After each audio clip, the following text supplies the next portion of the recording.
2023 13 साल पुरानी बात है। बेंगलुरु में एक हस्बैंड वाइफ रहा करते थे और दोनों बहुत ही पढ़े लिखे। हस्बैंड एक बड़ी कंपनी बल्कि इन्फोसिस वहाँ सॉफ्टवेयर इंजीनियर और वो मैनेजर के पोस्ट पे काम कर रहा था। उसकी वाइफ वो यूपी की रहने वाली प्रियंका, वो बेंगलुरु में ही एक नामी प्राइवेट स्कूल में टीचर थी। 2007 में दोनों की शादी हुई थी। शादी को 3 साल बीत चुके थे। तो 2010 की बात थी और तारीख थी 10 अगस्त। सुबह सुबह करीब 7:30 बजे बेंगलुरु के एक इलाके में एक पुलिस स्टेशन है जिसका नाम है हुलीमावु पुलिस स्टेशन। हुलीमावु पुलिस स्टेशन में एक फ़ोन आता है। फ़ोन इंस्पेक्टर सुनते हैं जो उस थाने के इंचार्ज थे और उन्हें बताया जाता है कि उसी हुलीमावु के एक फ्लैट में एक कत्ल हुआ है। अब वो पूरा पॉश एरिया और वहाँ पे इस तरह के क्राइम होते नहीं, तो हुलीमावु पुलिस स्टेशन के लिए बड़ी शॉकिंग खबर थी।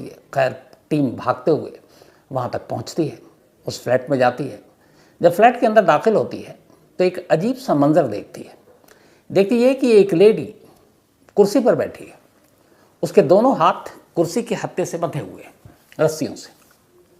गले पे तेज धार हथियार के निशान हैं और वो कुर्सी पर ही बैठी हुई लुढ़की हुई है। उसकी जान जा चुकी थी। अब पंचनामा होता है, पुलिस की टीम पूछताछ करने के बाद सबसे पहले उस डेड बॉडी को अस्पताल भेजती है और अब चूंकि उस घर में 2 ही लोग रहते थे तो दूसरे शख्स से पूछताछ होती है। कत्ल प्रियंका का हुआ था जो बेंगलुरु के एक प्राइवेट स्कूल में टीचर की जॉब किया करती थी और प्रियंका का पति था सतीश कुमार जो एक सॉफ्टवेयर इंजीनियर इन्फोसिस कंपनी में, बेंगलुरु के नामी इन्फोसिस कंपनी में मैनेजर के पोस्ट पर था। अब सबसे पहले पुलिस सतीश से ही पूछताछ करती है। उसकी हालत बहुत ख़राब, रो रो कर 3 साल पहले ही शादी हुई थी। तो उसने पुलिस को जो बयान दिया वो ये था कि वो हर रोज़ सुबह पाबंदी से 5:30 बजे उठकर जॉगिंग के लिए जाया करता था। प्रियंका को सुबह सुबह उठना इतना पसंद नहीं था और फिर होता भी था तो वो स्कूल, चूँकि उसकी अर्ली मॉर्निंग की होती थी और सतीश को करीब 10 बजे दफ्तर पहुंचना होता था। प्रियंका 7:30 बजे निकलती थी तो वो उठती भी थी तो जॉगिंग के लिए नहीं जा पाती थी, उसके पास वक्त नहीं था। इसलिए सतीश हमेशा अकेले ही जॉगिंग पर जाया करता। उसने पुलिस को बताया कि 10 अगस्त की सुबह वो जॉगिंग पर था, तभी थोड़ी देर में ही उसकी वाइफ का उसके मोबाइल पे कॉल आया और उसने कहा कि कुछ पेपर वाले आए हुए हैं, 2 लोग हैं और वो घर की रद्दी ख़रीदने की बात कर रहे हैं। मैंने मना कर दिया है लेकिन वो जा नहीं रहे हैं, कह रहे हैं कि मैडम दे दीजिए कुछ भी, सुबह सुबह का वक्त है, बौनी हो जाएगी। तो इसने कहा ठीक है तुम दरवाज़ा मत खोलना, सतीश ने कहा, और मैं आता हूँ तो तुम दरवाज़ा लेकिन मैं आने तक मत खोलना, क्योंकि उसे भी लगा सुबह सुबह रद्दी वाले घर में पहुँच गए, 6 भी नहीं बज रहा है। तो उसने ये कहकर बीवी को फ़ोन रख दिया, फ़ोन काट दिया। सतीश के मुताबिक इसके बाद 45 मिनट के बाद, अगले फ़ोन आने के 45 मिनट के बाद वो घर पहुँचा। जब घर पहुंचा तो उसने देखा कि फ्लैट का दरवाज़ा बाहर से बंद है। अब बाहर से दरवाज़ा बंद है, अंदर से उसने घंटी वंटी बजानी शुरू की बाहर से, लेकिन कोई खोल नहीं रहा। उसने आवाज़ दी, बीवी को फ़ोन किया, वो फ़ोन नहीं उठा रही है। काफ़ी देर हो गई, पड़ोसी भी आ गए। अब इस घर की 2 चाबी हुआ करती थी क्योंकि कई बार वो कंपनी में लेट हो जाता था सतीश, तो एक चाबी वो हमेशा अपने दफ्तर में अपने ड्रॉवर में रखता था जहाँ जिस सीट पर वो बैठा करता था। तो सतीश ने बताया कि जब काफ़ी देर हो गई और उसने खोला नहीं तो दफ्तर करीब ही था। दफ्तर करीब होने की वजह से उसने इस जगह पर फ्लैट लिया था। तो फिर सुबह सुबह दफ्तर पहुंचता है, दफ्तर में जाकर अपने केबिन से घर की चाबी लेता है, वापस आता है और दरवाज़ा खोलता है। जब दरवाज़ा खोलता है तो उसकी रूह कांप जाती है। सामने कुर्सी पर उसकी बीवी की लाश पड़ी थी, दोनों हाथ कुर्सी से बंधे हुए थे, गला कटा हुआ था। और इसी के बाद उसने सबसे पहले पुलिस को कॉल किया। ये सारा बयान उसने दिया। पुलिस ने मामले की तफ्तीश शुरू की, लेकिन 1 दिन 2 दिन बीत गया, कोई कातिल, कोई क्लू नहीं, कोई चश्मदीद नहीं। किसी पड़ोसी ने भी कुछ नहीं देखा। जिस फ्लैट में था वहाँ पे कोई आसपास में सीसीटीवी कैमरा भी नहीं था जिससे कोई क्लू मिले। तो बेंगलुरु पुलिस, ख़ासतौर पर ये हुलीमावु पुलिस, परेशान, क्लूलेस, कातिल या कत्ल की वजह के बारे में कोई जानकारी नहीं। अब इधर चूँकि जिसका कत्ल हुआ वो एक स्कूल की टीचर थी और एक ऐसे शख्स की पत्नी थी जो इन्फोसिस जैसे रेपुटेटेड कंपनी में काम करता है, तो पुलिस के ऊपर प्रेशर भी था। सतीश के बहुत सारे दोस्त हमदर्दी भी जता रहे थे आकर, और लगातार दोस्त जो थे और वो कह रहे थे कि ये क्या है, मतलब बेंगलुरु जैसी जगह पर, दिल्ली में जैसे महिलाएं सुरक्षित नहीं है, बेंगलुरु में भी क्या ऐसे ही होगा, लॉ एंड ऑर्डर ऐसी होगी। तो लोगों को गुस्सा भी था उस सोसाइटी में भी जिस फ्लैट में प्रियंका रहा करती थी। इसी गुस्से में तीसरे दिन से जब कोई कातिल मिला नहीं, क्लू मिला नहीं, वो हर दिन पुलिस स्टेशन जाता सतीश। तीसरे दिन से उसने पुलिस स्टेशन के बाहर धरना देना शुरू कर दिया प्रियंका के पति ने। उसने कहा कि 3 दिन हो गए और मेरी बीवी का कोई कातिल पुलिस उसे पकड़ नहीं पाई, ना ये वजह तक पता नहीं कर पा रही है। तो कैसी पुलिस है? अब एक पति अपनी पत्नी के कातिल को पकड़वाने इंसाफ के लिए पुलिस स्टेशन के बाहर धरना दे, इन्फोसिस जैसी कंपनी का मुलाजिम, तो फिर मीडिया में भी खबर बनती है। तो लोकल न्यूज़पेपर ने भी खबर छापनी शुरू कर दिया। बेंगलुरु पुलिस की एक तरह से भद्द पिटने लगी कि हाई प्रोफाइल केस और बेंगलुरु पुलिस जांच तक नहीं कर रही है। अगले 3 दिनों तक सतीश धरने पर बैठा रहा। पुलिस ने उसे बहुत समझाया भी कि हम ढूंढ रहे हैं, हम सही दिशा में जांच कर रहे हैं, लेकिन सतीश मानने को तैयार नहीं। 3 दिन तक पुलिस उसे मनाती रही, वो धरने पर बैठा रहा। चौथा दिन आया। चौथे दिन फिर पुलिस आई सतीश के पास। उसने कहा धरना खत्म करो, जाओ हम तुम बताते हैं। उसने कहा नहीं, आप पहले कातिल को पकड़ो। पुलिस ने सतीश के हाथ पकड़े और कहा आओ थाने के अंदर। सतीश सकपकाया। पुलिस उसे थाने के अंदर ले गई। फिर उसने उससे कहा कि अब तुम्हें थाने के बाहर बैठकर धरना प्रदर्शन करने की ज़रूरत नहीं है, अब तुम थाने के अंदर ठीक हो। तो उसने कहा ये क्या मजाक है? तो उसने कहा मजाक नहीं है, 3 दिनों से तुम यहाँ बाहर बैठकर धरना प्रदर्शन कर रहे हो, हम पे उंगलियाँ उठा रहे हो, और तुम्हें ये लग रहा है कि हम तुम्हारे इस प्रेशर में हैं।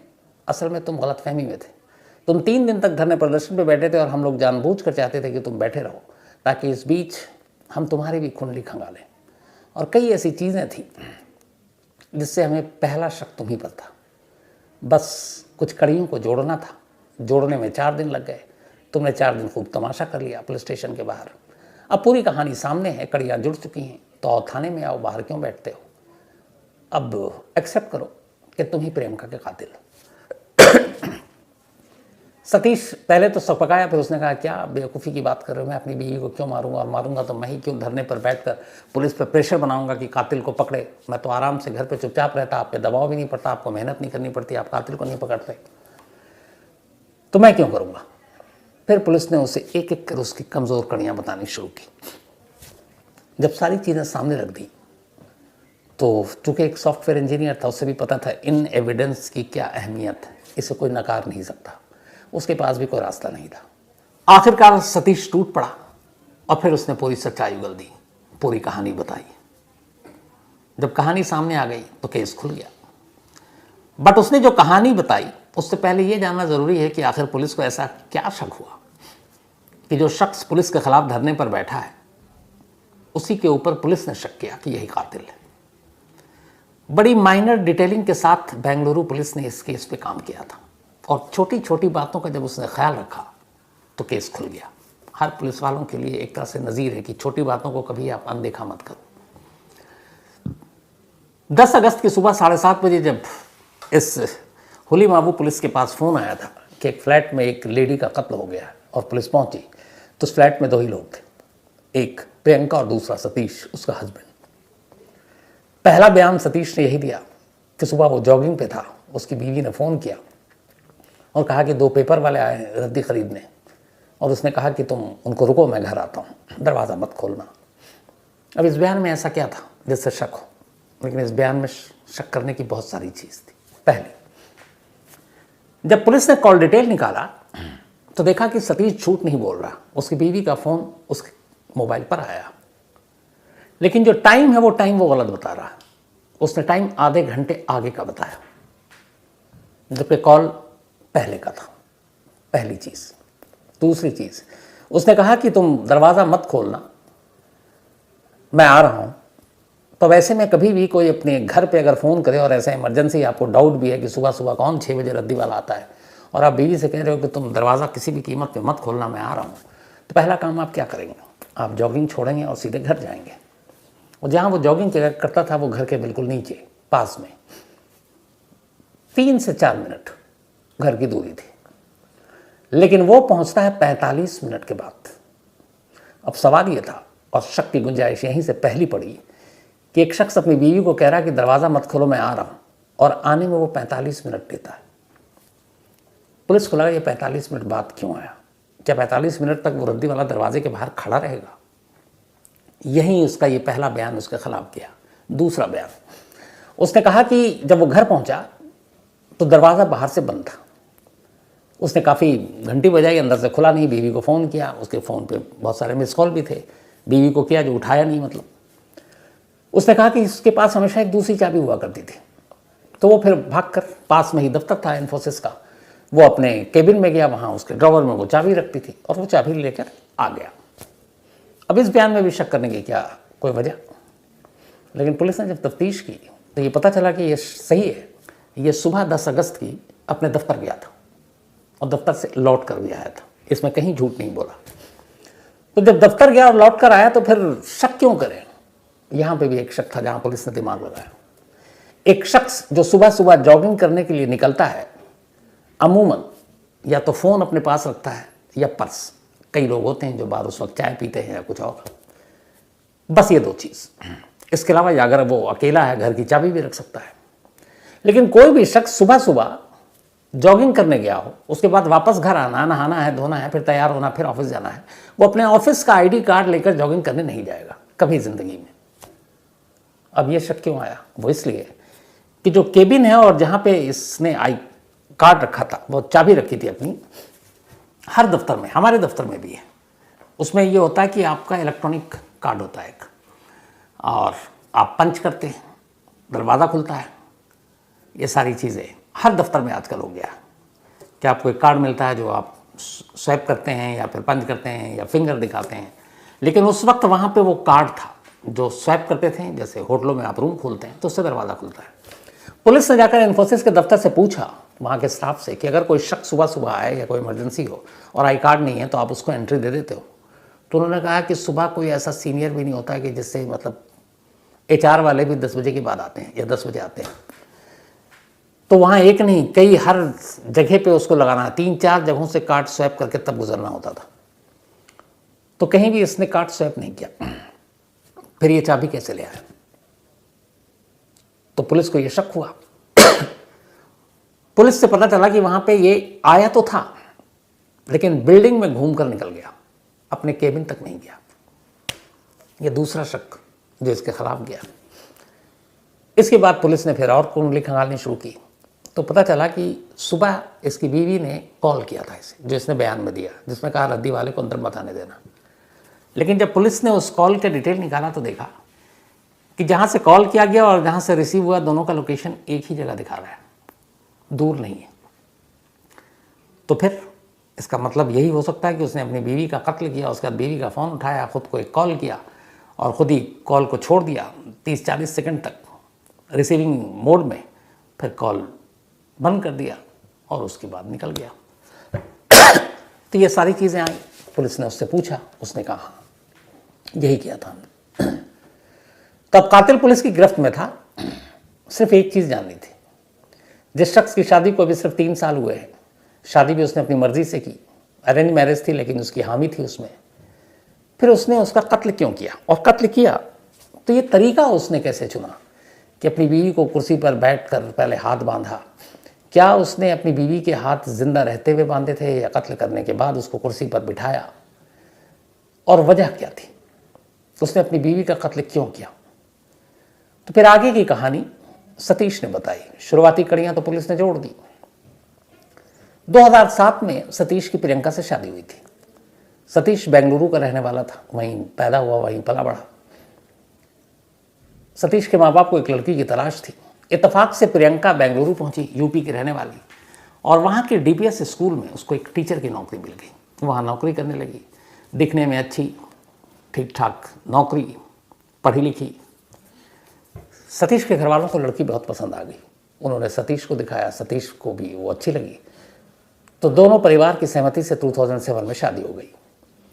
अब शादी के बाद एक नई कहानी शुरू होती है। होता यह है कि जो उसने पूरी कहानी सुनाई, अब चूंकि हालांकि प्रियंका इस दुनिया में नहीं है इसलिए उसका पक्ष क्या होगा ये कहा नहीं जा सकता, लेकिन जो उसकी रिकॉर्ड पर कहानी है सतीश की, ये 1 साइडेड है। दूसरे साइड का मैं भी नहीं बता सकता आपको, क्योंकि उसको बताने के लिए उसका जिंदा होना ज़रूरी था। तो जो सतीश के साइड की कहानी पूरी है, जो कत्ल की वजह, वो उसने जो पुलिस में बताया, बयान दिया, वो ये है कि शादी के वो शुरू से ही अपने गले में एक लॉकेट पहना करता था। उस लॉकेट में 2 तस्वीरें हुआ करती थी, एक उसके माँ की, एक बाप की। जब शादी हो गई तो प्रियंका ने जब वो लॉकेट देखा और तस्वीरें देखी तो पहली बार उसने ये कहा कि तुम ये अपने मम्मी पापा की तस्वीर हटा दो और उसमें सिर्फ मेरी तस्वीर लगाओ। ये पहली चीज़ हुई। फिर उसने कहा ये अपने माँ बाप के साथ ही रहता था। कुछ वक्त के बाद प्रियंका ने कहा कि अब मम्मी पापा के साथ नहीं रहना, अलग रहते हैं, कहीं अलग चलकर। सतीश जाना नहीं चाहता था, लेकिन माँ बाप ने कहा कि ठीक है, चाहती है बहू तो चले जाओ। अब वो अलग आ गया, अलग रहने लगा। लेकिन इसके बाद सतीश अपने माँ बाप से मिलने जाए तो प्रियंका को वो भी ठीक नहीं लगे, तो उसको लेके झगड़ा शुरू होता था। इस दौरान में प्रियंका लगातार अपने मम्मी पापा से बात कर रही होती, तो जब भी वो बात करती, सतीश उसको बात करते हुए देखता तो उसके अंदर एक गिल्ट आता कि इसके रिश्ते तो इसके माँ बाप के साथ वैसे ही हैं, डेली बातचीत होती है, लेकिन इसकी वजह से मैंने अपने माँ बाप को कहीं छोड़ दिया। तो ये गिल्ट उसके अंदर था कि मुझे शायद नहीं छोड़ना चाहिए था। लेकिन फिर भी दोनों साथ रह रहे थे, झगड़े लड़ाई के बीच में। लेकिन फिर जुलाई 2010 में सतीश एक ज़मीन खरीदता है और उस ज़मीन पे उसको अपना एक घर बनाना था। जब उसने ज़मीन खरीद लिया तो अब भूमि पूजन होनी थी, और भूमि पूजन की तारीख जो थी वो अगस्त के पहले हफ्ते में थी। सारी तैयारी हो गई, भूमि पूजन होनी थी जिस दिन, सब हो गई। प्रियंका के माँ बाप भी यूपी से पहुँचे, इधर सतीश भूमि पूजन में बिजी है। तभी सतीश के माँ बाप भी भूमि पूजन में पहुँच गए। जब वो पहुँचे तो प्रियंका वहीं पर थी। उसने उन्हें देखकर वापस लौटा दिया। उन्होंने कहा कि ये आपकी नहीं, ये हमारी अपनी ज़मीन है, हम पति पत्नी की, हमने अपने पैसे से ख़रीदा है, तो इसमें आपका कोई लेना देना नहीं है, तो इसलिए आप इस भूमि पूजन से दूर रहें। बहू के मुँह से ये बात सुनकर सतीश के माँ बाप लौट गए। इत्तेफाक से ये बात सतीश को पता चल गई। जिस दिन ये पता चली उसी दिन सतीश ने ठान लिया कि अब वो प्रियंका से बदला लेगा और वो उसे मारेगा। और इसी के बाद उसने पूरी प्लानिंग की। अब प्लानिंग ये कि कत्ल कैसे करें और कैसे ये एक लूटपाट लगे। अगस्त फर्स्ट वीक की बात थी, चौथे या पाँचवें दिन भूमि पूजन हो गया, लेकिन वो अनजान बना रहा कि उसके माँ बाप को प्रियंका ने लौटा दिया और उसे कोई जानकारी इस बारे में। अब भूमि पूजन से प्रियंका बहुत खुश थी, तो उसी दौरान 2-3 दिन के बाद वो एक बहुत बड़ी पेंटिंग लेकर आता है। उस पेंटिंग में प्रियंका की तस्वीर थी, बड़े साइज की। उसको वो दीवार पे टांग देता है सुबह सुबह, और प्रियंका को पता नहीं है, रात की बात है, रात को उसने टांग दिया। सुबह सुबह वो प्रियंका को उठाता है क्योंकि उसे पता है ये स्कूल जाती है। उठाने के बाद कहता है कि तुम्हारी आंखों पे पट्टी बांधनी, मुझे एक सरप्राइज़ लाया हूँ तुम्हारे लिए गिफ्ट। प्रियंका खुश हो जाती है, कहते हैं हमारा भूमि पूजन है, अब हमारा ये बनेगा। उसके बाद जहाँ पे उसने पेंटिंग लगाई थी, उससे पहले ही उसको कमरे में ही उसने उसकी आंखों पे पट्टी बांध दी और उस पेंटिंग के ठीक सामने एक चेयर रख दी और बोला कि अब तुम इस कुर्सी पे बैठ जाओ और जब मैं कहूँगा तभी तुम आंखें खोलना। और ठीक पेंटिंग की तरफ मुँह करके प्रियंका को बैठा दिया। प्रियंका बैठ गई। उसके बाद उसने धीरे से उसकी आंखों की पट्टी खोली। जैसे ही आंखों की पट्टी खोली, प्रियंका ने देखा कि सामने उसकी ही बहुत बड़ी तस्वीर लगी है। वो बहुत खुश हुई। उसे लगा उससे पति इतना प्यार करता है, उसके लिए इतनी अच्छी तस्वीर उसने दीवार पर घर के इसमें लगाई है। उसने इस बात का जिक्र अपने माँ बाप से भी किया शाम को कि सतीश बहुत अच्छा है, हमारे लिए मेरी तस्वीर एक लेकर आया ये है। अब प्रियंका खुश थी। उसे ये भी था कि चलो ये भूमि पूजन और उसके माँ बाप की बात शायद उसे पता ही नहीं है। ये चीज़ पहला रिहर्सल था, हो गया। अब उसी दिन जब ये खुश होकर गई तब उसने कहा कि नेक्स्ट वीक तुमको इससे भी बड़ा एक बिग सरप्राइज देंगे, तैयार रहना। अब प्रियंका को लगा कि यार इसने गिफ्ट दिया, अगला क्या हो सकता है। वो इसी डेली पूछे, वो कहे कि बस सरप्राइज है। वो सरप्राइज डे आ गया 10 अगस्त। 10 अगस्त की सुबह 5:30 बजे ही जब जॉगिंग पे जाता है सतीश, जॉगिंग पे जाने की बजाय वो उठा और उसने सीधे प्रियंका को उठाया। प्रियंका को बोला कि आज तुम्हारे लिए सरप्राइज गिफ्ट है। वो खुश हो गई, बोला चलो। उसने फिर वहीं कुर्सी पर बैठाया उसकी तस्वीर के सामने। बिठाने के बाद उसने कहा कि देखो तुम अपने हाथ से छू कर पता कर लोगी कि क्या मैं दे रहा हूँ। उसने कहा मुझे पता है तुम शायद हीरे का हार लेकर आई हो। उसने कहा नहीं, तुम्हें कुछ टच नहीं करना, लेकिन तुम चीटिंग करोगी। वो उसने कहा मैं नहीं करूँगी। उसने कहा नहीं, मुझे यकीन नहीं है। उसने कहा ठीक है, मेरा हाथ बांध दो। उसने दोनों कुर्सी के हत्थे पर अपने साथ रस्सी लाया था, उस रस्सी से उसके हाथ बांध दिए। अभी आंखें खुली हुई थी प्रियंका की। हाथ बांधने के बाद उसने कहा कि अब तुम्हारी आंखें बंद करूँगा, फिर जब मैं वो गिफ्ट तुम्हें दे दूँगा तब तुम्हारी आंखें खोलूँगा। वो मुस्कुराती हुई बोलती है ठीक है। इसके बाद वो उसकी आंखों पे पट्टी बांध देता है, ठीक पहले 1 हफ्ते पहले की तरह। पट्टी बांधने के बाद अब एक रस्सी का फंदा उसने अपने हाथ में ले रखा था, बहुत धीरे से उस फंदे को उसके गले में डालता है। चूँकि हाथ बंधे हुए थे, एहसास नहीं होता है प्रियंका को कि ये रस्सी है या लॉकेट है या हार है। जब वो गले में जाता है तो वो खुशी खुशी कहती है, मैं समझ गई, मुझे इस बार मालूम है गिफ्ट किया, तुम मेरे लिए हार लेकर आया। लेकिन इसके बाद आगे कुछ कह पाती। वो हार जो रस्सी थी धीरे धीरे शिकंजा कसती है और प्रियंका दम तोड़ देती है। प्रियंका की मौत हो चुकी थी, लेकिन सतीश को ये पता नहीं था कि बेहोशी और मौत में फ़र्क क्या होता है। उसे लगा कहीं कुछ सांसें चल रही हैं क्या है, तो वो श्योर होना चाहता था। फिर उसने गांठ खोली और एक चाकू लाया और गले को काटा ताकि वो श्योर हो जाए कि उसकी मौत हो जाए। ये सब करने के बाद उसने प्रियंका का मोबाइल उठाया, अपने मोबाइल पे कॉल किया, कुछ देर तक छोड़ दिया रिसीविंग को, फिर उसके मोबाइल को बंद किया, मोबाइल वहीं रखा, सारे निशान विशान मिटाए। उसके बाद घर की चाबी अंदर ही थी, दरवाजे को बाहर से इसने बंद किया और बंद करने के बाद जॉगिंग पे निकल गया।